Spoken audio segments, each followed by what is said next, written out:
자, 산술평균과 기하평균에 대해서 알아볼 거예요. 산술평균이란 무엇이냐? 평균이에요, 평균. 우리가 이제 60점과 80점이 있을 때 이들의 평균은 뭐예요? 얘네들을 더한 다음에 2로 나누죠? 네, 이런 방식으로 구하는 게 산술평균입니다. 그렇죠? 그래서 예를 들어서 A, B가 있을 때 그들의 평균은 2분의 A 플러스 B다. 이렇게 되는 게 이제 산술평균이고요. 기하평균은 뭐냐? 기하평균은 이제 얘는 더하기와 나누기를 이용해서 이제 이런 식으로 평균을 표현했잖아요, 그죠? 근데 얘는 기하평균은 곱하기에 대한 어떤 평균이라고 보시면 돼요. 그래서 이제 둘을 곱한 다음에 루트를 씌웁니다. 그러면은 이제 평균이 느낌이 좀 나죠. 왜냐? 그러니까 A, B를 두 개 더한 다음에 항목이 두 개 있으니까 2로 나눠주잖아요, 그죠? 요 같은 경우에는 A, B를 두 개를 곱하죠. 그리고 루트를 씌워준다는 것은 이게 이제 거듭제곱근이잖아요, 그죠? 그러니까 제곱의 이제 역과정, 그러니까 곱하기의 역과정이라 볼 수 있죠. 그래서 그거를 씌워준다는 거. 그래서 이것도 이제 일종의 평균이구나. 뭐 이렇게 보시면 돼요. 그래서 산술 평균은 이거, 기하 평균은 이거. 이렇게 있는데, 자, 이 절대부등식 파트에서 이제 굉장히 자주 활용되는, 앞으로 굉장히 자주 활용되는 절대부등식이 있습니다.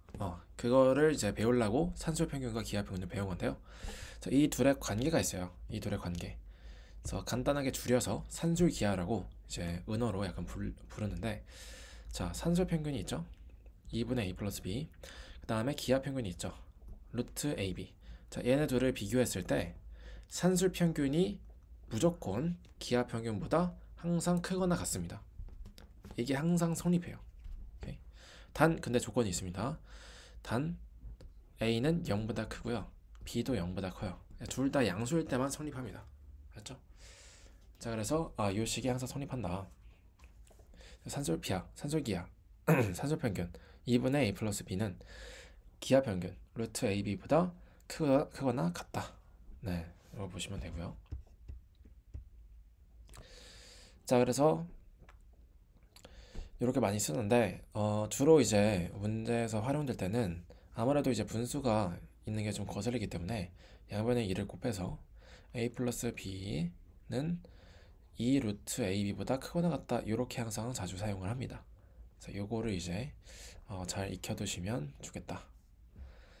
자, 등호 조건이라는 거 무엇이냐? 산술기하의 등호 조건. 그러니까 지금 크거나 같다잖아요, 그죠? 크거나 같다. 그러면은 클 수도 있고 같을 수도 있는 거죠. 같을 수도 있는 거죠. 그럼 언제 같냐? 같은 경우는 굉장히 특수한 경우에서만 같습니다. 자, 그 경우가 뭔지 한번 얘기를 해볼게요. 자, 등호 조건. 언제 이 산술 평균과 기하 평균이 같냐? 자, 얘네들을 일단 같다라고 식을 세워보면요, 자, 이렇게 되거든요. 그죠? 여기서 양변에 제곱을 해볼게요. 그러면 4번에 a제곱 플러스 b제곱 플러스 2ab, 이게 ab가 되죠. 그렇죠? 자, 그리고 이것을 이제 넘겨주시면 양변에 4를 곱한 다음에 넘길까요? 그러면은 a제곱 더하기 b제곱 마이너스 2ab가 되죠. 자, 이게 0이다. 그럼 a 마이너스 b의 완전 제곱식이죠. 자, 이렇게 되는데, 자, 이게 언제 0이 될까요? 일단 실수의 제곱이기 때문에 얘는 0보다 크거나 같거든요, 무조건. 근데 이게 0이 되는 순간이다? 이건 뭐죠? 이게 0이 되는 순간 바로 얘가 0이 되는 순간이죠. a-b가. 즉 a와 b가 같을 때입니다. 그래서 a가 b가 같을 때 이게 성립을 한다라는 거. 네, a랑 b랑 같을 때. 그래서 평균을 내기 위해서 두 가지의 이제 그 변수가 필요하잖아요, 그죠? 그래서 두 변수가 같을 때, 같을 때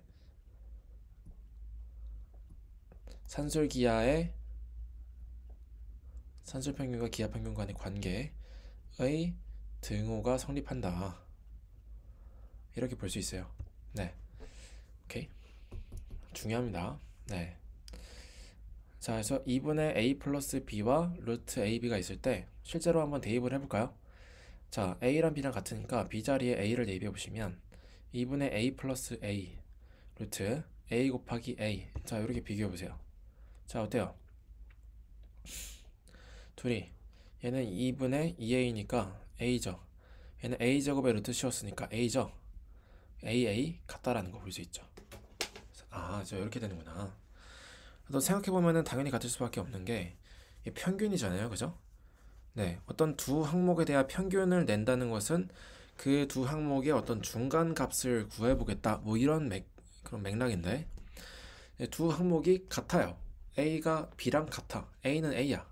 A와 A의 이제 중간 값은 뭐예요? 당연히 A일 수밖에 없죠. 그러니까 산술 평균이든 기하 평균이든 중간이 A니까 둘이 같을 수밖에 없다는 거죠. 그래서 이런 여러 가지 맥락으로 등호 조건을 잘 기억해 두시면 좋겠다. 오케이? 좋아요. 자, 그래서 여기서 문제에서는 활용되는 게 조금 이제 달라지는데, 자, 어떤 식으로 물어보냐? 산술기하를 그냥 산술기하를 뭐 쓰시오 뭐 이렇게 물어보는 게 아니라, 자, 이렇게 물어봐요. a 더하기 a분의 1의 합의 최소값 뭐 이렇게 물어봐요. 자, 이걸 기억해 두세요. 자, 최대 최소 산술기하의 활용. 요거는 따로 또 적어서 기억해 놓읍시다. 산술기하의 활용.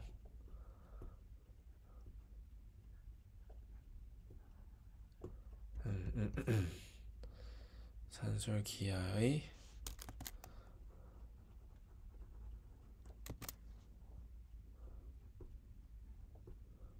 활용. 네. 언제 쓰느냐? 자, 얘네들을 비교했을 때 보시면은 이 부등식이 언제나 항상 성립하는 거잖아요, 그죠?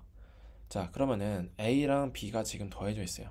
이게 그 둘을 곱한 것보다 크거나 같다, 뭐 이런 맥락으로 좀 생각할 수가 있다는 거거든요. 그러니까 합의 최소값을 구할 때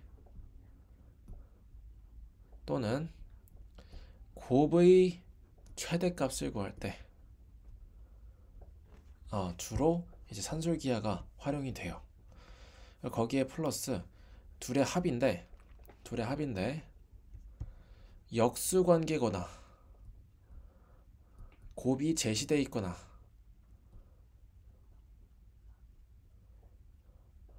이런 꼴의 문제 같은 경우에는 특히나 더 산술기하를 활용할 가능성이 높다. 이런 것들을 잘 기억해 두셔야 되는 게, 왜냐면은 산술기하 문제에서는 산술기하를 쓰는 거다라고 지금 상황을 알려주지 않아요.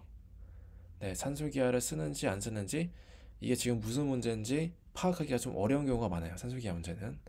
그래서 이러한 조건들이 나오게 되면은 산술기하를 쓰라는 거구나, 이런 판단 기준을 알고 계셔야 네, 진행하기가 수월하다.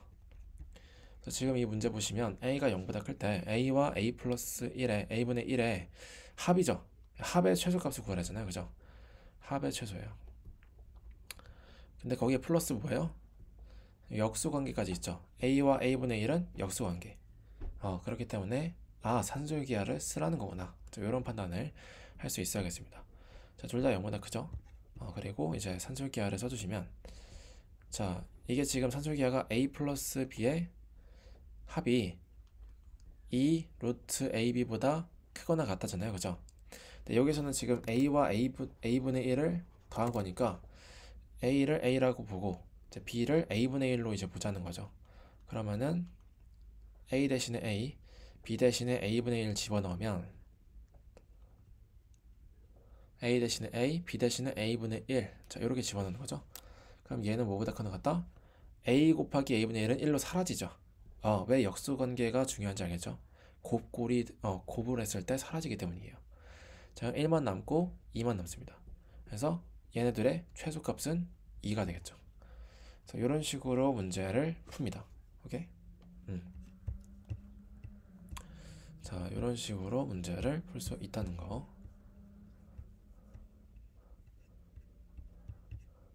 자, 이 경우는 이제 곱이 제시가 된 경우죠. 이런 경우 나온다. 여기는 이제 곱의 최대값이죠. 곱의 최대값, 이것도 풀 수 있어야겠다. 네, 이런 식으로 보시면 되겠습니다.